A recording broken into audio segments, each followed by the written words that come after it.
Hello, everybody, and welcome to the Indian Pueblo Cultural Center.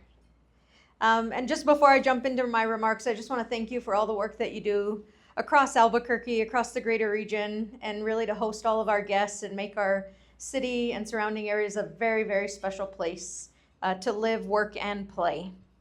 The Indian Pueblo Cultural Center has been a place that for nearly 50 years has stood as a vibrant celebration of our Pueblo stories, our art, and our living culture. And I'm truly proud of the work and the teams that are here today to represent all that we do across our campus.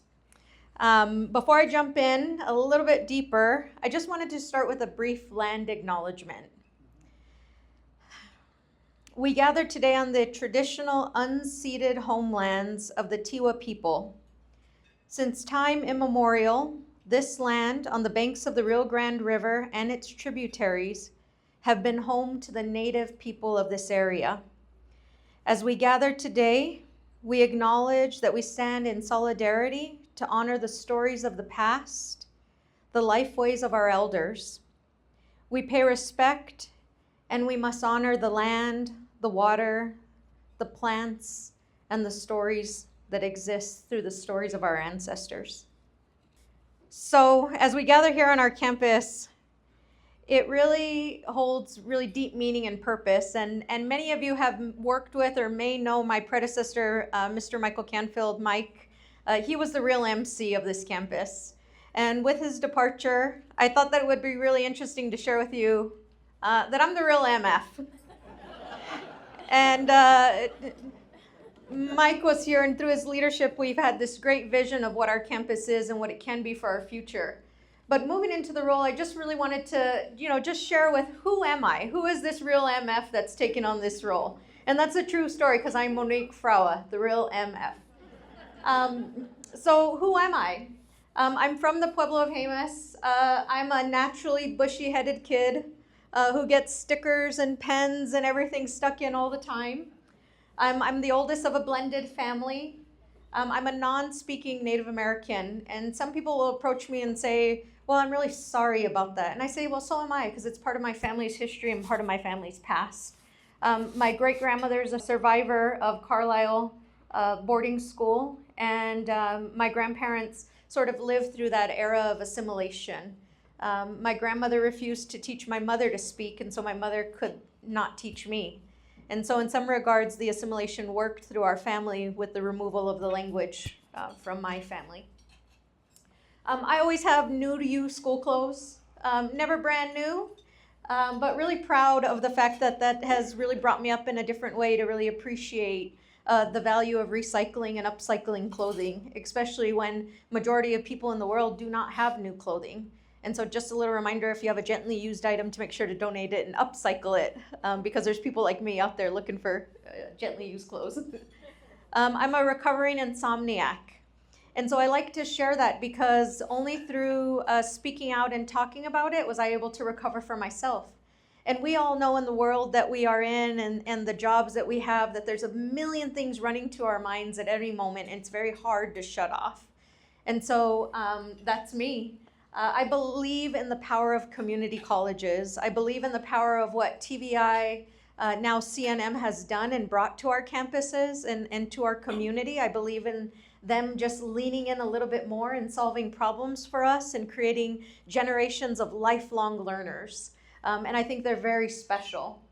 I also carry an EpiPen with me. I don't eat pork, eggs, chocolate, tomatoes, carrots, wheat, sweet potatoes, watermelon. And so I share that because I can see things through the guest's eyes. I understand the importance of urgency, and I understand when a guest is saying, I don't really eat eggs, we don't then say, how about scrambled? Because they don't eat eggs. And so I think it's the importance of listening and the value, and I know I'm a challenge to our food and beverage team. I know that I'm a challenge to the kitchen. But I think it's a constant reminder to just listen to our guests and see what they're facing and then be able to rise and meet those challenges. So just a little more about me. I worked in the Pueblo of Jemez for 13 years prior to coming to this organization.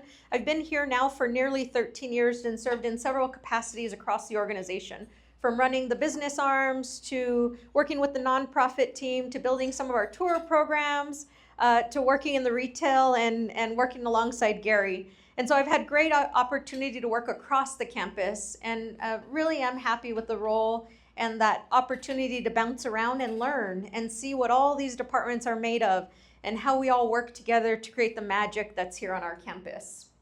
I'm on several community boards, including the Albuquerque Community Foundation, the Near North Valley Neighborhood Association, but really the ones that I'm most passionate about are about community, and that is chairing the Pueblo of Jemez, my own Pueblo's Housing Authority Board, and then I serve on the HomeWise Board as well. And I believe in the Mike Canfield way. I drank a little bit of that Kool-Aid, where I believe that if you just lean in a little bit more to help our communities out, we can all be a better place to live, work, and play. And so it's my little one-liner to say, if you have an opportunity to show up for community, do it. Join that school board, join that neighborhood association, whatever it is, just to help and give feedback and input. And that's the way that we can all be a better place. I'm community-minded, as you can tell. And my hidden talent, which is not so hidden anymore, is I'm an avid archer. Last year I had the opportunity to shoot for the United States of America for Team USA.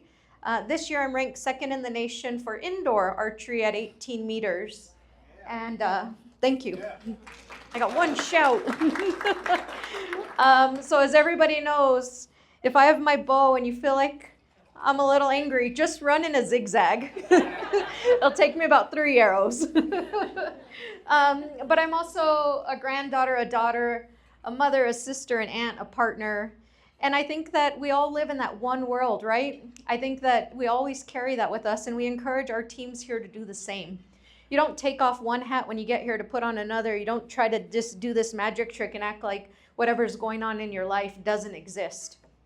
And so I think by being authentic, by leaning into who we are, and really showing up as one person is the way that we can encourage our staffs to do the same.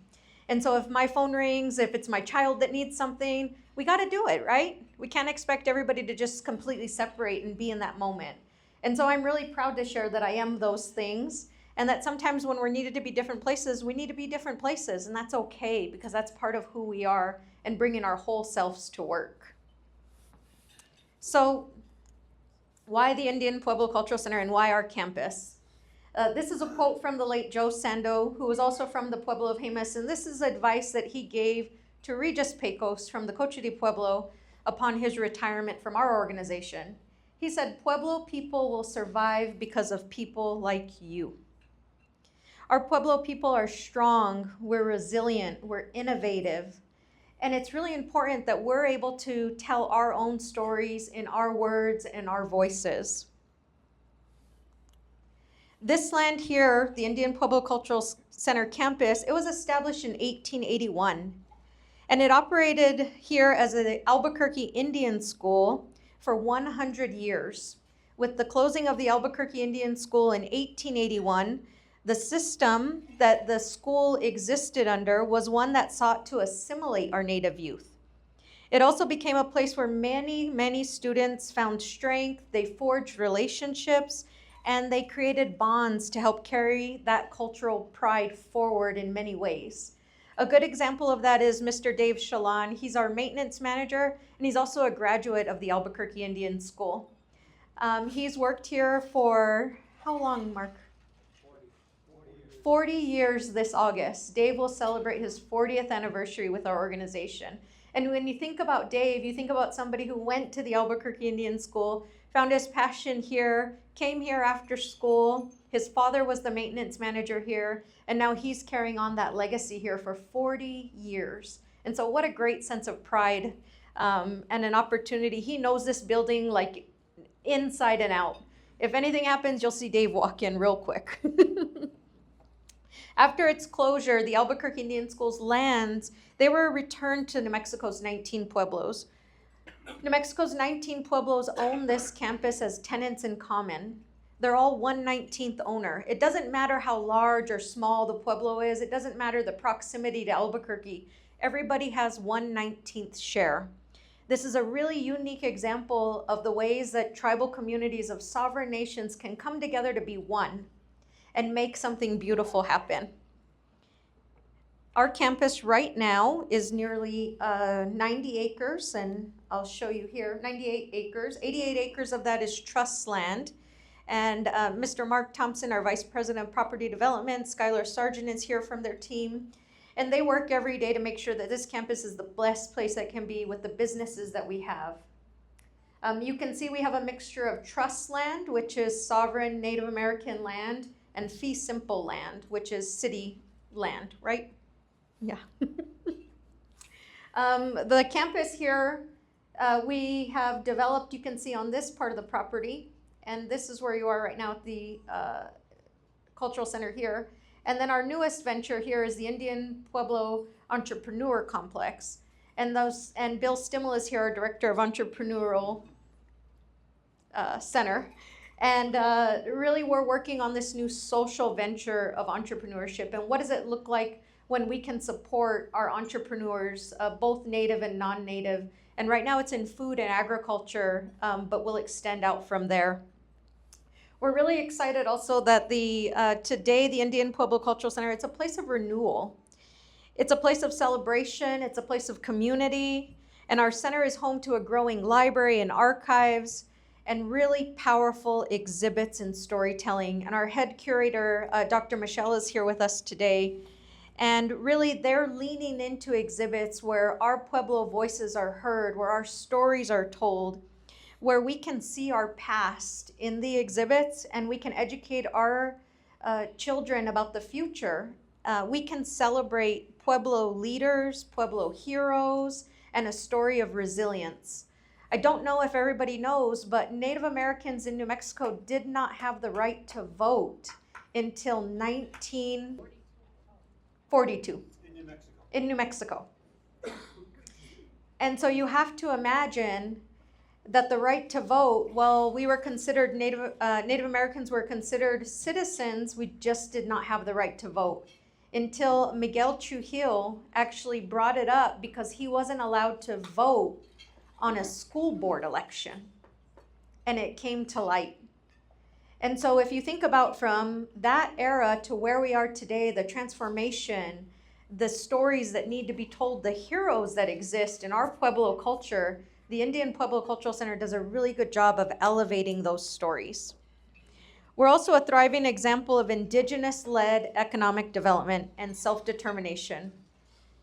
The 19 Pueblos come together in unity, not only to preserve, not only to celebrate, but to build a vibrant, sustainable future for our people. How do we do that? We champion indigenous voices, we create pathways that are rooted in our values, and we build relationships, and we create this campus that is unlike anything in the world. We have Chief Garley here, and we actually have 300 employees on our campus, in addition to the tenants and staff. We have security officers that are here 24/7, 365, making this the safest campus in Albuquerque. So when we want our guests to stay here at our 2 hotels, if they're here at the Marriott or the Holiday Inn, We want them to know that this is a safe place to be. This is a place filled with activity. And this is somewhere where they can walk to restaurants on our campus and enjoy their evening. It's not just a place that somebody can come and just spend, I don't know, an hour at. You come and you make a whole day of it. You make a staycation of it. You make a weekend of it. We have Rainwater Wellness Day Spa. We have the 12th Street Tavern. We have Indian Pueblo Kitchen, Indian Pueblo Store. We have many businesses on the campus that are just creating this experience for our guests that are here. We have 21 security officers, and we have a budget for security of about 1.4 a year. And so that's a high cost, right? But it's an investment. And it's an investment that we make to make sure that our campus is safe. We're a campus for all. And really, one of the things that is so special about us is not only do our profits, the money that we make through our business ventures, those get distributed back to the 19 Pueblos, but so does the tax generation that we generate here on our campus. And so for every gallon of gas that's sold, 17 cents of that gallon is returned back to the 19 Pueblos. For every carton of cigarettes, every pack of cigarettes, all the GRT, the hospitality tax, all of that, that's all generated to benefit our Pueblo communities. And so that's something that I'm absolutely really proud of. The Indian Pueblo Cultural Center, we have opportunities to get involved. We have opportunities for impact, just like what you saw today. Whether it's the cultural arts program, whether it's artists and dance groups and group tours, or we have a collection that's over 5,000 items that are held in cultural care for us, whether it's textiles, rugs, paintings, pottery. We have tons of things happening here with the Indian Pueblo Cultural Center. We have a photo archives. We have a library that's specially dedicated to Pueblo history. And our library is actually going to start circulating the juvenile literature portion, so if you're interested in that. The Indian Pueblos Marketing Inc. site. So what is Indian Pueblos Marketing Inc.? A lot of people say, oh, I didn't know you worked for a marketing company. It's like, no, it's just the name they made up in 1977. But we are business operators, we're job creators, we're tax generators. And Mark and Skylar, they are property management. And so we have 600,000 square feet of space across our campus. And some of the businesses under that line, you see, we don't own those businesses, but they're here on our campus as tenants. And so we work through tenant relationships. Our security team also keeps them safe. Our IT department makes sure they have the infrastructure they need. And we work there as property management. And then we're partners. The way that we get our work done here is through partnership. We're partners with the 19 Pueblos District, that is the governance arm of our campus. We're partners with the city, the state. We're partners with Greater Albuquerque Chamber of Commerce, Visit Albuquerque. We are partners. That's the work that we do. And by coming all together and working and talking about and like I said, just leaning in a little bit more, we are really able to do the work that we do. And so my challenge to you is to get involved, to stay connected, and to come and explore. If this is your backyard and you haven't been down here for a while, I heard a couple of people say, man, I haven't been down here. Come down here. Follow us, like us, tag us, all of those things on social media, and come down and be a guest of ours on our campus. We're really proud to be a part of this industry, this hospitality industry that does more than provide comfort. It creates connection, right? That's what we do. It's about storytelling. It's connecting people. And through purpose, we feel that we're building spaces where both our guests, but also our team members, where they feel seen, supported, and inspired. To our friends and guests, if this is your first time with us today, or if this is one of many, you're now part of our collective story. And we welcome you, and we enjoy having you here, and we look forward to what's to come. So with that, Carl, thank you very much.